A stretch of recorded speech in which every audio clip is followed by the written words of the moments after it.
Hi friends, welcome to my channel. ఈ వీడియోలో మనం FA3 mathematics project works class 3, class 4, 5కి తెలుసుకుందాం. ఆల్రెడీ నేను తెలుగు, ఇంగ్లీషు అలాగే EVS చేస్తున్నాను. వాటి లింక్స్ ఈ వీడియో డిస్క్రిప్షన్లో ఇస్తాను, ఒకసారి వాటిని చూడండి. ఇప్పుడు మనం క్లాస్ 3 టూల్ 1 కానీ చూసినట్లయితే మనకి ఇక్కడ వాళ్ళకి మ్యాథ్స్లో కొన్ని నెంబర్స్ ఇచ్చి వాటిలోని ఈవెన్ నెంబర్, ఆడ్ నెంబర్ ఏంటో అన్నది వాళ్ళు సర్కిల్ చేసి ఆ సర్కిల్లో ఉన్న వాటిని అన్నింటినీ కిందన అడిగిన విధంగా రాయించేటట్టు చూడండి. దీన్ని వాళ్ళు చెప్పగలిగితే వాళ్ళు చేయొచ్చు. ఇక్కడ 2 ఇస్తున్నాను, ఒకటి కాకపోతే రెండోది. ఈ రెండోది కొంచెం స్లో లెర్నర్స్ కూడా చేయగలిగేటట్టుగా ఉంటుంది. Colour the quarter part of the figures. ఆ ఫిగర్స్లో క్వార్టర్ పార్ట్ ఒకటైతే మనం మోడల్కి చేస్తాం, మిగతాది వాళ్ళ యొక్క అండర్స్టాండింగ్ వాళ్ళు ఎలా చేస్తారో చూడాలి. దానికి కానీ మీరు మార్కులు ఇవ్వచ్చు. అలాగే టూల్ 2 మీకు తెలుసు, తరల్ టూల్స్ ఉంటాయి కదా, వాటిని మనం ఇస్తాం. ఓకేనా. ఇక్కడ టూల్ 3కి వచ్చేసరికి ప్రాజెక్ట్ వర్క్లు, వీటిని ఇక్కడ వాళ్ళు ఇచ్చేయాలి, వాళ్ళు వేరు చేయాలి, క్లాసిఫికేషన్ చేయాలి. అందులో షేప్స్ ఉన్నాయి కదా, ఆ షేప్స్ ఇక్కడ కిందన ఒక డయాగ్రామ్ చేయాలి. డేటా హ్యాండ్లింగ్కి ఇది మంచి ప్రాజెక్ట్ కింద చేసుకోవచ్చు. డేటా హ్యాండ్లింగ్ కింద కూడా ఇది వస్తుంది. దీనిలో వీటిని కలర్ కూడా వేయమని మీరు ఇంకా చెప్పచ్చు. వీటన్నిటిని డ్రా చేయడం ఇబ్బందిగా ఉంటే బోర్డు మీద కొన్నిటిని వేసి ఆ బాక్స్ని ఫిల్ చేసేటట్టుగా చేయండి. లేదా రెండోది ఏంటంటే, draw any 3 pictures of quarter.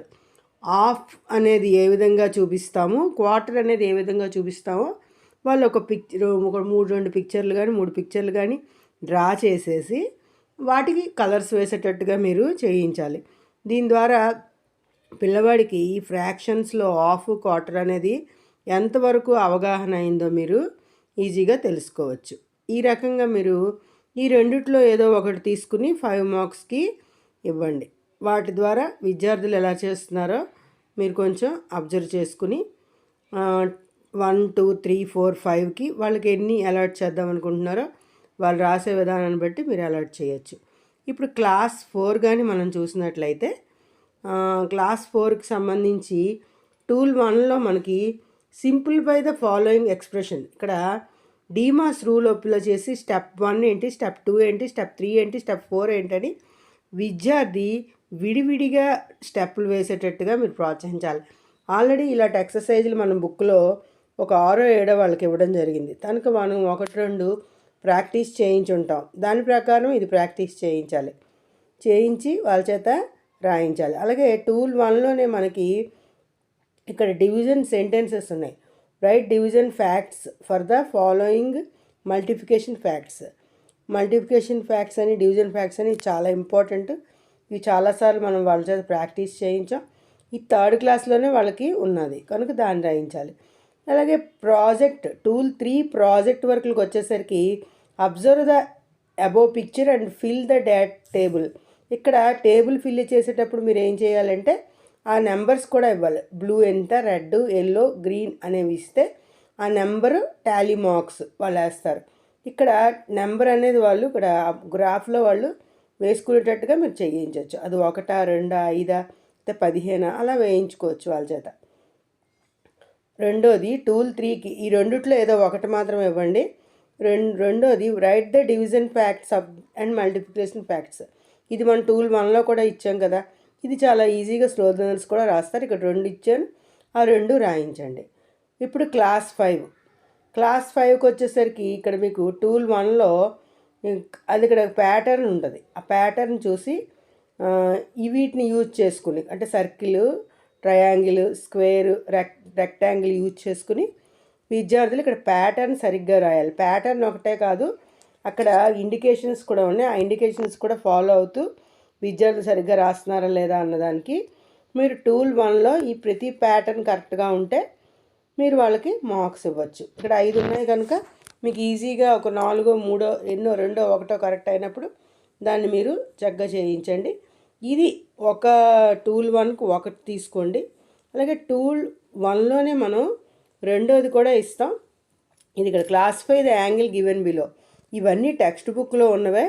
వీటిని చూసారు కదా, ఇందులో అక్యూట్ యాంగిల్ ఏది, రైట్ యాంగిల్ ఏది, అబ్ట్యూజ్ యాంగిల్ ఏది అనేసి, యాంగిల్స్ అనేవి ఏంటి అనేవి వాళ్ళు క్లాసిఫై చేయాలి. వీలైతే ఒక్కొక్క డయాగ్రామ్ని కూడా మీరు ఎగ్జాంపులరీగా రాయించవచ్చు. ఇది టూల్ 1కి సంబంధించి మనం క్లాస్ 5కి ఇస్తాం.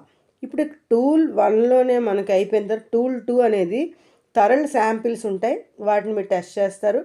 అదే బిగినర్సా, లేకపోతే నెంబర్సా, లేకపోతే ప్లస్ మైనస్లో ఉన్నారా, డివిజను, అలాగే డివిజన్ మల్టిఫికేషన్లో ఉన్నారా, డివిజన్లో ఉండి ఇంకా లెక్కలు బాగా చేయగలిగితే వాళ్ళు మనం 5 మార్క్స్ ఇచ్చుకొని చక్కగా మనం ప్రోత్సహించవచ్చు.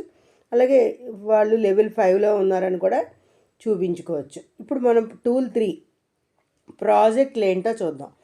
ప్రాజెక్టులకు వచ్చేసరికి ఇక్కడ విద్యార్థుల చేత ఇక్కడ మీరేం చేయాలంటే కలెక్ట్ చేయించాలి.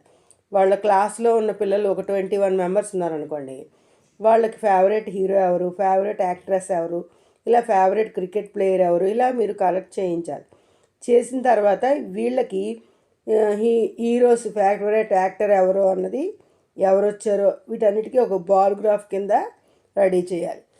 క్లాస్లో ఒక 5గురికో 6గురికో మీరు టాలీ మార్క్ చార్ట్ కానీ, పిక్టోగ్రాఫ్ కానీ, బార్ గ్రాఫ్ కానీ ఈ ఎఫ్ వరకు వాడుతూ వేయించాలి. దానికి కలర్స్ కూడా వేయించండి. ఇది టూల్ 1, టూల్ 3కి సంబంధించి ప్రాజెక్ట్ వర్క్. అలాగే టూల్ 3కి వచ్చేసరికి మనం ఇక్కడ టెక్స్ట్ బుక్లో ఇచ్చిన వాటికే మనకు యాంగిల్స్ MATHలో ఎన్ని ఎక్యూట్, ఎన్ని రైట్ యాంగిల్స్, ఎన్ని అబ్ట్యూజ్ యాంగిల్ ఉన్నాయి. ఇక్కడ ఈ పిక్చర్ని చూసి వాళ్ళు అక్కడ ఎన్నేసి యాంగిల్స్ అనేవి ఉన్నాయో ఆ టేబుల్లో వాళ్ళు సరిగ్గా రాయాలి. దీని మీద మీరు ప్రశ్నలు కూడా వేయచ్చు. అలాగే ఈ రకంగా మనకి టూల్ 2లో కూడా స్లో లెర్నర్స్ కూడా చేసేటట్టుగా అవి ఉన్నాయి.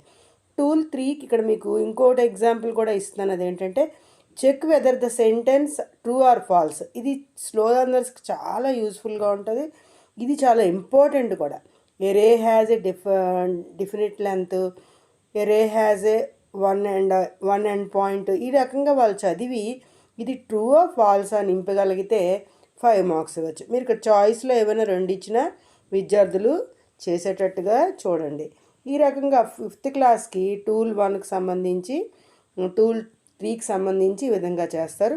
టూల్ 2కి మీకు ఆల్రెడీ తెలుసు కనుక థరల్ మనకి శాంపిల్స్ అనేవి ఒకసారి వాటిని ఉపయోగించి ఇది మనకి థరల్ మిడ్ లైన్ కింద వస్తుంది కనుక వాటిని చేస్తారు.